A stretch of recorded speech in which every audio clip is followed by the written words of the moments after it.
الحمد لله وكفى وسلام على عباده الذين اصطفى أما بعد أعوذ بالله من الشيطان الرجيم بسم الله الرحمن الرحيم يرفع الله الذين آمنوا منكم والذين أوتوا العلم درجات وقال تعالى هل يستوي الذين يعلمون والذين لا يعلمون صدق الله العلي العظيم وقال النبي صلى الله تعالى عليه وسلم العلم ثلاثة آية محكمات أو سنة قائمة أو فريضة عادلة ما كان سوى ذلك فهو فضل أو كما قال صلی اللہ علیہ وسلم۔ معزز و مقتدر حضرات علماء اعظام، بزرگان دین، نوجوان ساتھیوں اور میری پیاری ماں اور بہنوں، دیکھیں یہ وقت ایسا نہیں ہے کہ میں آپ کے سامنے کوئی زیادہ دیر تک گفتگو کروں۔ یہ آپ کی صوبہ دہلی کا جو علاقہ سندر نگری کا کے لوگ ہیں، آج ماشاءاللہ بہت خوشیوں کے ساتھ یہ پروگرام منعقد ہو رہا تھا اور حضرت مولانا محمد یوسف صاحب نے مجھے دعوت دی ہے، بلایا ہے۔ کافی دیر سے پروگرام کو سماعت کیا ہے، جن سے دعائیں نکل رہی تھی اور بارہا دل میں یہ امنگ پیدا ہو رہی تھی کہ آج کے وقت میں ہر ایک عالم دین کو اتنی مستعدی کے ساتھ، جفاکشی کے ساتھ اور توجہات کے ساتھ محنت اور کوشش کرنی چاہیے کہ جس کے نتیجے میں آج سندر نگری کی اس علاقے کی سرزمین پر بہت سارے وہ معصوم بچے، وہ بچیاں جن کی زبانیں ابھی صحیح طور پر بولی بھی نہیں پاتی ہیں، لیکن کوششیں کری، محنتیں کری تو اللہ رب العزت والجلال نے ان کی محنتوں کو قبول کیا اور آپ کے سامنے اتنا حسین اور خوبصورت پروگرام پیش کیا ہے۔ یقیناً قابل مبارکباد ہیں ہمارے برادر محترم حضرت مولانا یوسف صاحب، اور اس کے علاوہ ساتھ ساتھ وہ بھی بہت مبارکباد کے مستحق ہیں کہ جنہوں نے اپنے بچے اور بچیاں حضرت مولانا کے حوالے کیے اور حضرت مولانا کی ذمہ داری پر بچوں کو پڑھانے کا تہیہ کیا، ارادہ کیا، تو یقیناً وہ بہت خوش ہو رہے ہوں گے ان کے ماں باپ کہ جس مقصد کو لے کر ہم نے اپنے بچوں کا مدرسے میں داخلہ کرایا اور جس فکر کو لے کر انہوں نے بچوں کا داخلہ کرایا تھا، وہ فکریں آج ان کے سامنے آئیں اور انہوں نے اپنی آنکھوں سے اس کو دیکھا کہ ماشاءاللہ اتنی اچھی انداز میں، خوبصورت لب و لہجے میں، بہت پیارے انداز میں انہوں نے اپنا پروگرام پیش کیا، چاہے وہ نعت کی شکل میں ہو، مکالموں کی شکل میں ہو، یا اس کے علاوہ انگلش تقریر میں ہو یا اردو تقریر میں ہو، انہوں نے بہت اچھا پروگرام شروع کیا ہے۔ چند باتیں مجھے آپ سے عرض کرنی ہے بہت مختصر وقت میں، اس کی وجہ یہ ہے کہ نہ ماحول ہے بات کرنے کا اور بیان کرنے کا اور وقت بھی اجازت نہیں دیتا ہے، لیکن اس ذمہ داری کو قبول کرتے ہوئے کہ حضرت مولانا نے مجھے پابند بنایا، علم دین کی اہمیت پر چند منٹ آپ کو گفتگو کرنی ہے۔ قرآن کریم کی ایک آیت کریمہ میں نے خطبے میں پڑھی ہے، فرمان عالی جناب رسول اللہ صلی اللہ تعالی علیہ وسلم پیش کیا ہے۔ قرآن کریم کی اس آیت کی روشنی میں اور اللہ کے نبی صلی اللہ علیہ وسلم کی اس پیاری سی حدیث کی روشنی میں چند باتیں آپ کو گوش گزار کر دوں۔ اولاً یہ کہ علم ایک ایسی چیز ہے کہ جس کے ذریعے سے اللہ دنیا میں بھی نوازتا ہے اور آخرت میں بھی نوازتا ہے۔ یہ میرے رب کا وعدہ ہے، قرآن کا وعدہ ہے۔ اللہ ارشاد فرماتے ہیں یرفع اللہ الذین آمنوا منکم والذین اوتوا العلم درجات، یقیناً جو لوگ ایمان میں داخل ہوئے، جنہوں نے اپنے ایمان کو مضبوط بنایا اور ایمان کے ساتھ ساتھ انہوں نے علم سے وابستگی پیدا کری، علم کو حاصل کرنے کے لیے کوشش کری، تو یقیناً ایسے لوگوں کے لیے اللہ وعدہ فرما رہے ہیں والذین اوتوا العلم درجات، کہ ایسے لوگوں کے لیے درجات ہیں، اللہ کی طرف سے ترقیات کا وعدہ ہے، اللہ رب العزت والجلال کی طرف سے ان کے منازل کے طے کرنے کا اور ان کے درجات کو بڑھانے کا وعدہ ہے، اور وعدہ نہیں بلکہ اللہ رب العزت والجلال نے صاف طور پر اس کو ارشاد فرمایا۔ یقیناً ایسے لوگ بہت قابل مبارکباد ہیں جن کو اللہ دنیا میں بھی نوازے گا اور اللہ آخرت میں بھی ان کا اعزاز اور اکرام فرمائے گا۔ یہ اس علم کی خوبصورتی ہے، علم کا حسن و جمال ہے۔ یاد رکھنا اللہ کے نبی صلی اللہ علیہ وسلم نے جو ارشاد فرمایا ایک روایت میں کہ علم صحیح معنی میں قرآن و حدیث کا علم ہوتا ہے، قرآن و احادیث کی تشریحات کا علم ہوتا ہے۔ یا ان ائمہ نے جو قرآن و حدیث کی تشریحات کی روشنی میں علم کو مرتب کیا وہی علم ہے۔ اس کے علاوہ جو دنیاوی تعلیم ہے، اس کے علاوہ جو دنیاوی فنون ہے، ہم نے اس کو علم تصور کر لیا ہے، جبکہ اگر دیکھا جائے تو حقیقی علم وہ علم ہے جس کو قرآن کا تعلق ہو، وہ علم ہے جس کا احادیث سے تعلق ہو، وہ علم ہے جس کا فقہ سے تعلق ہو، وہ علم ہے جو قرآن اور احادیث کی تشریحات کے مطابق ہو۔ باقی دنیاوی تعلیمات جتنی بھی ہے وہ ایک فن ہے، فنون ہے، ہمیں اس کو بھی حاصل کرنا چاہیے، لیکن سب سے پہلے آدمی کو علم حاصل کرنا چاہیے۔ اس علم پر اللہ رب العزت والجلال کا وعدہ ہے، اس علم پر اللہ کا وعدہ ہے۔ اس کے لیے قرآن کہتا ہے هل يستوي الذين يعلمون والذين لا يعلمون۔ اے نبی آپ صاف طور پر اعلان کر دیجئے کہ علم والے اور بے علم والے یعنی عالم اور جاہل کے برابر نہیں ہو سکتے ہیں۔ اور قرآن میں دوسری جگہ پر رب ارشاد فرماتا ہے وما يستوي الاعمى والبصير ولا الظلمات ولا النور ولا الظل ولا الحرور وما يستوي الاحياء ولا الاموات۔ قرآن کہتا ہے کہ یہ پڑھے لکھے اور بے پڑھے لکھے برابر نہیں ہو سکتے۔ اللہ نے مثال دے کر سمجھایا جس طرح ایک بینا آدمی آنکھوں سے دیکھنے والا اور ایک نابینا آدمی برابر نہیں ہو سکتے، اسی طرح رب کہتا ہے ایک مردہ اور زندہ یہ برابر نہیں ہو سکتے۔ جس طرح دھوپ کا سایہ اور چھائے کا سایہ برابر نہیں ہو سکتا، اللہ اعلان کرتا ہے کہ مردہ اور زندہ جس طرح برابر نہیں ہو سکتے۔ ایک زندہ آدمی ہوتا ہے تو دنیا کے بے شمار کام کو کر سکتا ہے، ہر ایک فعل کرنے پر آمادہ ہو سکتا ہے، ہر ایک عمل کو زندہ کر سکتے ہیں۔ وہ اپنی اس دنیاوی زندگی میں نہ جانے کتنے ترقیات کی ترقی کر سکتا ہے اور کتنے منازل کو طے کر سکتا ہے، لیکن جب مردہ انسان ہو جاتا ہے وہ کسی قابل نہیں رہتا، نہ کوئی ترقی کر سکتا ہے، نہ دنیا کا کوئی عہدہ حاصل کر سکتا ہے، اور اسی طرح نہ دنیا کا کوئی علم حاصل کر سکتا ہے۔ چلا گیا قرآن نے اسی مثال کو دے کر سمجھایا جس کے پاس علم ہوگا، جس کے پاس قرآن اور احادیث کا ذخیرہ ہوگا، قرآن اور احادیث کی تشریحات کے مطابق علم ہوگا۔ اور رب کہتا ہے یقیناً زندہ ہے، اس لیے زمین پر بے شمار اعمال کر سکتا ہے، ہر ایک فعل کر سکتا ہے، عمل کو زندہ کر سکتا ہے، منازل کے راستے طے کر سکتا ہے، ترقیات پر پہنچ سکتا ہے۔ جس طرح زندے کی مثال ہے اسی طرح رب کہتا ہے قرآن کے حاصل کرنے والے کی اور دین سے آشنا حاصل کرنے والے کی بھی مثال ہے۔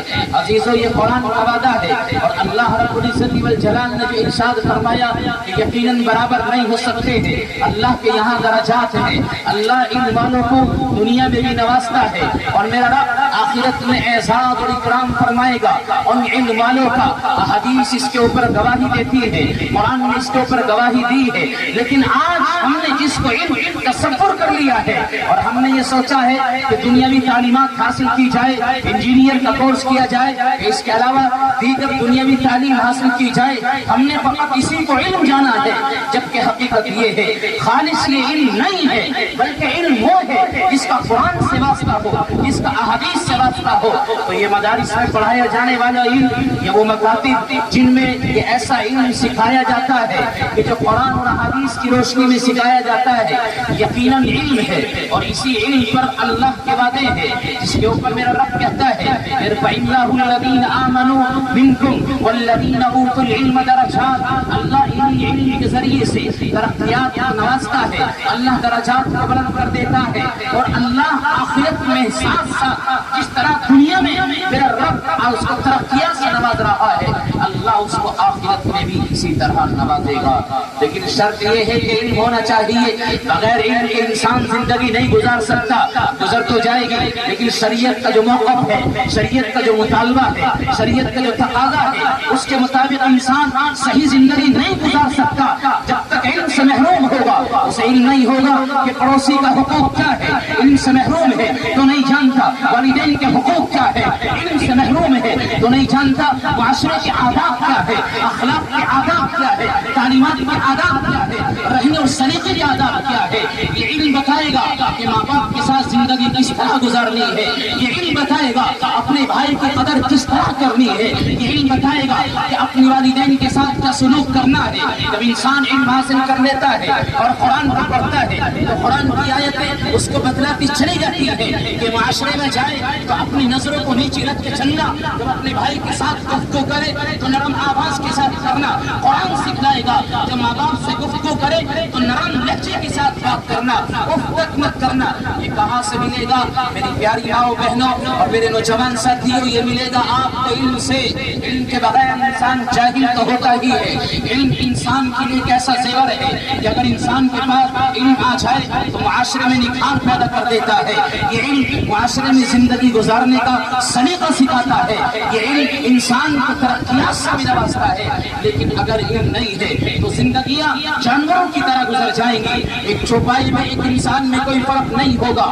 اگر علم نہیں ہے تو ایک جاہل کی طرح زندگی گزارے گا۔ اگر علم نہیں ہے تو اس کو کوئی خبر نہیں ہوگی کہ مجھے ترقی کیسے کرنی ہے، مجھے راستہ کیا تلاش کرنا ہے، معاشرے میں کیا اصول پیش کرنے ہیں۔ یہ ساری چیز آئیں گی انسان کے علم سے۔ اسی کو قرآن کہتا ہے هل يستوي الذين يعلمون والذين لا يعلمون۔ اس کا وجہ ہوگی جو میرے رب نے کہا ہے کہ یہ علم والے اور بے علم والے برابر نہیں ہو سکتے ہیں۔ ایک جاہل میں فرق ہے، ایک عالم میں بڑا فرق ہے۔ جاہل اور عالم ان کے درمیان اللہ نے فرق رکھا ہے اور ان کے مراتب میں بھی اللہ نے فرق رکھا ہے۔ یہ سب کچھ ملے گا علم سے۔ علم حاصل کرنے کے لیے جس طرح ہم مساجد کا سہارا لیتے ہیں، مدارس کا سہارا لیتے ہیں، اسی طرح ہم مکاتب کا بھی سہارا لیتے ہیں۔ بہت قابل مبارکباد برادر محترم حضرت مولانا یوسف صاحب کہ انہوں نے بہت منظم انداز میں ایک مکتب کے نظام کو قائم کیا، علماء کی نگرانی میں اس کا نصاب چلایا۔ آج آپ کے سامنے جم غفیر کے سامنے آپ کے معصوم بچوں نے پروگرام پیش کرے۔ یہ معصوم بچیوں کے سر پر دوپٹے کہاں سے آئے ہیں؟ ان بچیوں نے نرم لہجے میں بات کہاں سے کری ہے؟ انہوں نے کسی کو اپنی آنکھوں سے نہیں دیکھا، یہ کہاں سے سیکھا ہے؟ یہ انہی مکاتب سے سیکھا ہے، انہی کے ساتھ رہ کر علم حاصل کیا تو سمجھ گئی ہے ہماری بچیاں۔ نہیں تو میری پیاری ماؤں بہنوں، آج علم سے وابستگی اور علم کو حاصل کرنا اتنا ضروری ہے، اتنا ضروری ہے، ورنہ تو ابتداء کی لہر چل رہی ہے۔ ہماری یہ پیاری بچی اور معصوم بچیاں اگر علم سے ناآشنا ہوئی تو بہت دن دور نہیں ہے کہ ہماری بچیاں علم اپنے ایمان کو کھو بیٹھیں گی اور ہماری بچیاں اپنے ایمان سے دور ہو جائیں گی۔ اگر ایمان کو مضبوط بنانا ہے، ایمان کو قوی بنانا ہے تو یقیناً آپ کو علم کا سہارا لینا ہوگا، ان مدارس کا سہارا لینا ہوگا۔ یہ علم والوں کو اللہ دنیا میں بھی نوازے گا اور آخرت میں بھی اللہ ان کے احساس کو نوازے گا۔ عبداللہ ابن مبارک اپنی بات کو ختم کر رہا ہوں۔ بغداد شہر کے قریب آنے لگے، کسی نے جا کر کہا ہارون رشید کو اور اس کی بیوی کو کہ باہر سے آوازیں آتی ہے۔ ہارون رشید نے اپنی بیوی سے کہا کہیں کسی دشمن نے حملے کا ارادہ تو نہیں کر لیا، اپنی بیوی کو لے کر چلے ہیں بغداد شہر کے باہر کی جانب یہ دیکھنے کے لیے کہ کہیں حملہ آور تو نہیں آ گئے ہیں، حملہ تو نہیں کر رہے ہیں۔ لیکن جب شور ہوا کہاں جا رہے ہیں؟ بادشاہ سلامت ہارون رشید اس کی بیوی بھی جا رہی ہے، ایک بڑا مجمع جا رہا ہے، آواز آتی ہے کچھ نہیں ہے۔ بغداد شہر کے قریب ایک علم والا آدمی عبداللہ ابن مبارک آ رہا ہے، اس کا استقبال کیا جا رہا ہے، اس کی آوازیں ہیں، اس کا یہ شور ہے، اسی کا یہ زور ہے۔ ہارون رشید چلے اپنی بیوی کو لینے کے لیے، ہارون رشید کو ذرا چھینک آئی، کہا الحمدللہ، تو سننے والوں نے یرحمک اللہ کہا۔ جب یہ زبان پر لفظ آیا تو شور ہونے لگا۔ ہارون رشید کی بیوی نے دیکھ کر کہا اے بادشاہ سلامت، تم کیا حکومت کرتے ہو؟ تمہاری آدھی دنیا پر حکومت ہے۔ صحیح معنی میں حکومت تو یہ علم والے کر رہے ہیں جو اپنے علم کی بدولت دنیا کے دلوں پر بادشاہ کر رہے ہیں۔ آپ دیکھتے ہیں آپ کا استقبال اتنا زور شور سے نہیں ہوتا ہے، والیانہ استقبال نہیں ہوتا ہے۔ اے ہارون رشید، یہ ایک علم والا عبداللہ ابن مبارک آئے ہیں تو کیا مجمع ہے اور کیسے جوک لوگ آ رہے ہیں ان کے اعزاز کے لیے، ان کے احترام کے لیے۔ یہ دنیا میں اللہ عزتوں سے نوازتا ہے اور آخرت میں اللہ کے نبی صلی اللہ علیہ وسلم نے فرمایا کل اللہ علم والے کو بلا کر، یعنی عالم دین کو بلا کر یہ کہیں گے، اللہ فرمائیں گے کہ میں نے اپنا علم میں نے تمہارے سینوں میں اس لیے محفوظ کرا کہ تمہیں کوئی عذاب نہ دوں، میں نے تمہارے سینوں میں اپنا علم اس لیے منتقل کرایا تمہارے اوپر کوئی ضد نہ آئے۔ آج تم اس علم کی بدولت تمہیں معاف کر دیا جاتا ہے اور مغفرت کے فیصلے کر دیے۔ یہ اس علم کی برکت ہے جس میں دنیا میں بھی اللہ نوازتے ہیں اور آخرت میں بھی اللہ اس کو اعزاز اور اکرام سے نوازیں گے۔ اس لیے میری پیاری ماؤں بہنوں خصوصاً آپ اس پر توجہ دیجیے اور اپنی بچوں کو علم سے محروم نہ کیجیے، بلکہ کوشش کیجیے، تہیہ کیجیے، ارادہ کیجیے کہ آج کے اس پروگرام سے حضرت مولانا نے جو اتنی محنت اور کوشش کری ہے اور اتنا وقت لگایا ہے آپ کے سامنے بچوں کے پروگرام کرنے کا، میں بارہا یہ بات سن رہا تھا مولانا کی زبان سے کہ وقت بہت کم ہے اور وقت ہوتا جا رہا ہے، لہذا پروگرام ختم ہونے کے قریب ہے۔ میں بہت حوصلہ اور ہمت کو سلام پیش کرتا ہوں مولانا کے کہ تنہائی اور اکیلے ہونے کے ساتھ ساتھ اتنا بڑا پروگرام انہوں نے وجود دیا ہے اور اس کا انتظام کرایا ہے۔ یہ واقعیتاً ان کی کاوشیں ہیں، ان کی محنتیں ہیں، ان کی جفاکشی ہے، ان کی جد و جہد ہے، ان کی محنت ہے۔ اللہ ان کی محنتوں کو اور چار چاند لگائے، اکیلے اور تنہا ہونے کے باوجود اتنا بڑا پروگرام سجایا اور آپ کو یہاں جمع کیا اور یہ ثبوت دیا کہ ہمارے یہاں بچوں کا وقت ضائع نہیں کرایا جاتا ہے، بلکہ آپ کے بچوں کو تعلیم دی جاتی ہے، آپ کے بچوں کو کچھ سمجھایا جاتا ہے، سکھایا جاتا ہے۔ وہ پورا نصاب مولانا نے آپ کے سامنے رکھا، آپ نے اس کو بخوبی سنا۔ اب آپ یہ ارادہ کر کے یہاں سجائے کہ انشاءاللہ ہمیں گھر گھر سے اپنا بچہ یا بچی مولانا کے ہاتھ میں دینا ہے اور مولانا کے مدرسے کے حوالے کرنا ہے، کہ جو تمام ٹیچرز اور یہ ساری انسانیاں محنت کر رہی ہے اور کوشش کر رہی ہے۔ پھر ایک دن آئے گا کہ آپ دیکھیں گے جس طرح اس مدرسے کی طالبہ، خود کی طالبہ، یہ بچی آئی اور اس نے قرآن کریم کو اپنے سینے میں محفوظ کیا۔ کیا قابل مبارکباد ہے یہ بچی، اس بچی نے کس قدر محنت کری ہوگی۔ ابھی ہم یہی دیکھتے آئے ہیں کہ ہمارے بچے اور طلبہ ہی یہ قرآن حافظ کرتے ہیں، لیکن یہ بچیاں بھی قرآن حافظ ہو سکتی ہے، وہی ہے اس کو ثبوت دیا ہے۔ بس انہی باتوں پر میں اپنی بات کو ختم کرتا ہوں اور باری تعالیٰ سے دعا کرتا ہوں کہ اللہ رب العزت والجلال ہمارے اس پروگرام کو قبول فرمائے، مولانا کی محنتوں کو، کاوشوں کو بے حد قبول فرمائے اور اللہ اسی طرح اس مدرسے کو زندہ چونی ترقی عطا فرمائے۔ وآخر دعوانا الحمدللہ رب العالمین۔